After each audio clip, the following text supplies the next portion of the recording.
Halo sobat semua, jumpa lagi dengan Denbagose Channel.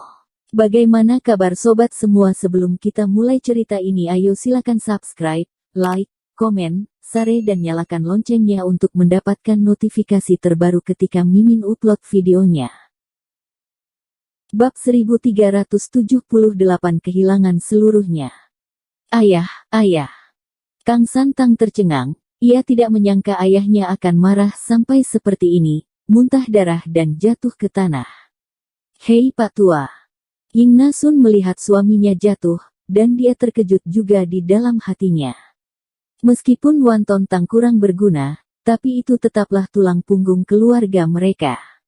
Begitu Wan Tontang jatuh, keluarga Tang mereka juga habis. Bagaimana ini? Ying Nasun menginjak-injak kakinya dengan cemas. Pergi ke bibi kedua, dia punya uang, pasti ada jalan.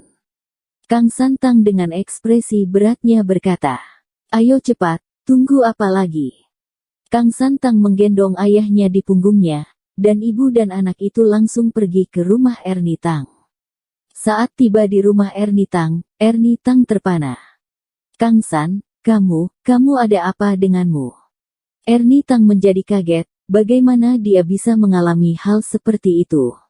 Dia hanya melihat Kang Santang dengan darah di wajahnya, terlatih-tatih, dan menggendong kakak keduanya Wan Tontang di punggungnya. Adik kedua, Wan Tontang, dia tidak sanggup lagi. Oh, bagaimana aku bisa hidup jika dia mati? Ying Nasun duduk di tanah dan mulai menangis, sangat memilukan, penuh keputusasaan. Kenapa kamu menangis di sini? Kakak kedua juga tidak sadar. Kalian kenapa malah mengantarnya ke sini? Kondisinya sudah parah seperti ini. Mengantarnya ke sana benar-benar membuang-buang waktu. Kalian berdua membuatku marah saja. Erni Tang tidak pernah membayangkan bahwa mereka akan mengirim kakak kedua mereka yang kritis ke tempatnya. Bukankah ini tidak masuk akal? Orangnya sudah sekarat, dan dia juga bukan dokter dewa. Bagaimana dengan Thomas Qin, bukankah dia dokter? Di mana dia? Cepat panggil dia, adik kedua. Wajah Ying Nasun memerah dan sangat malu karena Erni Tang memarahinya dan dia merasa sangat bersalah. Tidak, Thomas Qin tidak bisa melakukannya sama sekali. Dia hanya seorang dokter biasa. Siapa yang bisa mempercayainya untuk memeriksa orang? Jika ayahku ada masalah, dia pasti penyebab utamanya, jadi dia harus cepat-cepat pergi rumah sakit besar. Antar ke rumah sakit dulu, aku akan menelepon Vivin. Erni Tang dengan cepat mengambil telepon dan menelepon Vivin. Vivin, paman keduamu pingsan, apa yang harus kita lakukan? Cepat antar ke rumah sakit, aku akan menelepon bagian gawat darurat untuk mengirim orang ke sana, ibu jangan khawatir dulu. Setelah menutup telepon, Vivin dengan tergesa-gesa menelepon bagian gawat darurat, bala bantuan bergegas datang, dan membawa orang tersebut ke rumah sakit, dan mendorongnya langsung ke unit perawatan intensif. Erni Tang memikirkannya, dan memanggil Thomas Qin, bagaimanapun, ini adalah paman kandungnya. Setelah Thomas Qin menerima panggilan itu, dia segera bergegas. Ada apa? Bagaimana kondisinya? Ketika Thomas Qin melihat tante kedua dan Vivin di depan pintu, wajahnya serius. Sedangkan Kang Santang juga dibalut, luka-lukanya sangat serius, tapi tidak ada resiko untuk nyawanya. Ying Nasun duduk langsung di tanah, wajahnya penuh ketakutan dan kegelisahan, dan dia tampak tidak ada semangatnya, terlihat menyedihkan dan sedikit. Apa hubungannya denganmu? Dirimu datang untuk melihat ilukon keluarga kami, kan? Jangan khawatir, bahkan jika kami tukang meminta makanan, kami juga tidak akan meminta padamu. Jika dirimu ingin menertawai kami, pergi saja secepatnya. Bajingan, aku tahu bahwa kamu sangat licik, dan kamu berhati buruk. Ying Nasun melihat Thomas Qin, dan dia sangat marah untuk beberapa saat, orang ini pasti datang untuk melihat lelucon dan langsung menamparnya di wajah. Plak. Thomas Qin menamparkan wajah Ying Nasun, dan Erni Tang juga tertegun. Kamu berani memukuli ibuku. Kang Santang juga sangat marah, uangnya ditipu, istrinya kabur, dan tidak ada rumah lagi. Sekarang pun Thomaskin si bajingan ini berani menggertak mereka. Jika ini dibiarkan lagi, Kang Santang pasti akan mati lemas. Pergi. Thomaskin menendang Kang Santang ke tanah. Aduh. Kang Santang menyeringai, perbannya terbuka, dan berguling kesakitan di lantai. Thomas. Ernie Tang memanggil. Tatapan Thomaskin sangat dingin, dia sudah menebak hasilnya sejak awal. Jika sesuai dugaannya, paman kedua mungkin akan dipukuli sampai pingsan atau dibuat mati kesal oleh Kang Santang, dan sekarang tunangannya tidak ada di sini lagi. Kemungkinan besar, itu sudah terjadi sesuai yang dia tebak, mereka sudah kehilangan seluruhnya. Kamu bajingan, kamu berani memukulku. Ying Na Sun memandang dengan tegas dan menunjuk ke Thomaskin, tetapi suaranya tidak keras, dan dia tidak berani untuk melihat ke Thomaskin. Paman kedua setia dan jujur, jadi Thomaskin dapat yakin bahwa selain hal-hal seperti itu, masalah ini pasti karena ibu dan anak yang merepotkan itu, dan wanita centil itu mungkin adalah penyebab utamanya kali ini.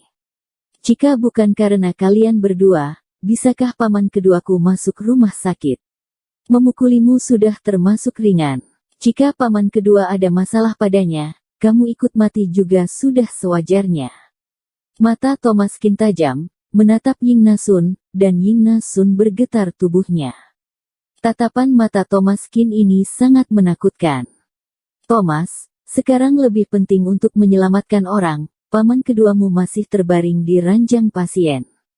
Ernie Tang berkata dengan suara pelan, Ying Na Sun juga tak ada tenaga lagi, dan Kang Santang tidak memiliki energi seperti sebelumnya, dan sekarang semuanya telah kehilangan semangatnya.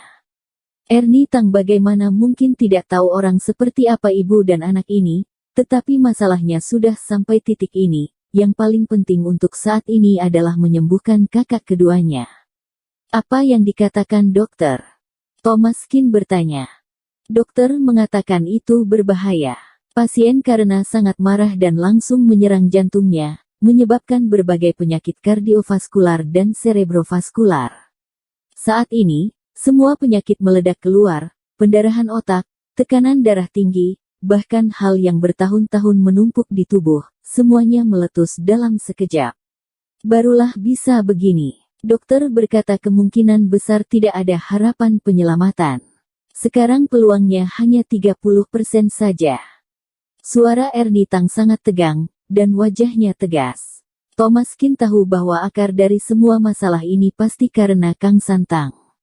Tampaknya kondisi paman kedua sangat serius sekarang. Thomaskin bergumam bahwa penyakit kumpulan dari semua penyakit adalah yang paling menakutkan. Segala jenis penyakit dapat membunuh paman kedua kapan saja. Saat ini, kondisi yang cukup sulit, bahkan para dewa saja belum tentu bisa menyembuhkannya. Thomaskin merenung sejenak, sedikit khawatir tentang situasi paman kedua, jadi dia masih bersiap untuk pergi berperang sendiri. Bisakah aku pergi menemui paman kedua? Thomaskin berkata. Apa gunanya kamu pergi? Kamu bukan Dr. Qin. Lagi pula, tidak semua orang bisa masuk ke ruang gawat darurat. Keterampilan medismu sangat jauh dari Dr. Qin, jadi jangan tambahkan kekacauan di sini. Vivin berkata.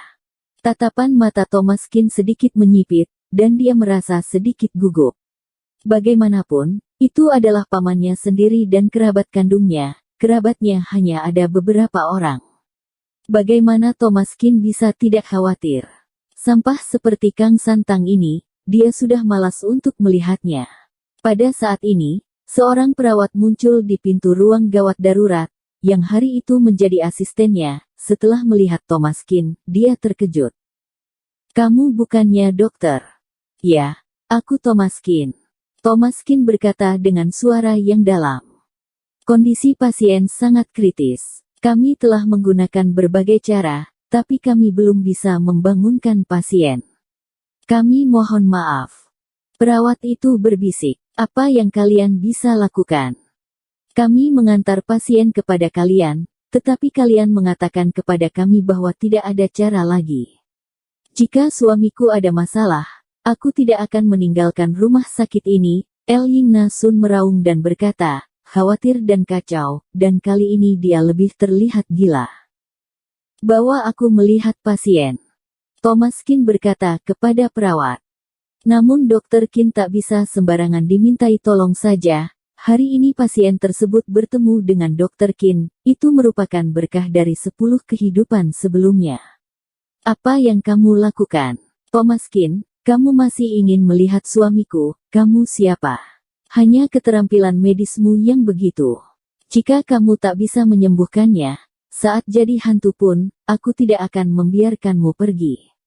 Ying Na Sun menyimpan dendam tadi, Thomas Qin menamparnya, dan dia tidak sabar untuk menghabisi Thomas Qin. Thomas Qin adalah seorang dokter sampah kecil, umurnya tidak setua putranya. Bagaimana dia bisa mempercayainya dan meletakkan nyawa orang yang begitu penting di tangannya? Bersambung. Terima kasih kepada kalian yang telah menonton video ini. Jangan lupa tekan tombol subscribe-nya dan nyalakan notifikasinya untuk mendapatkan video-video seru lainnya dari channel Denbagose.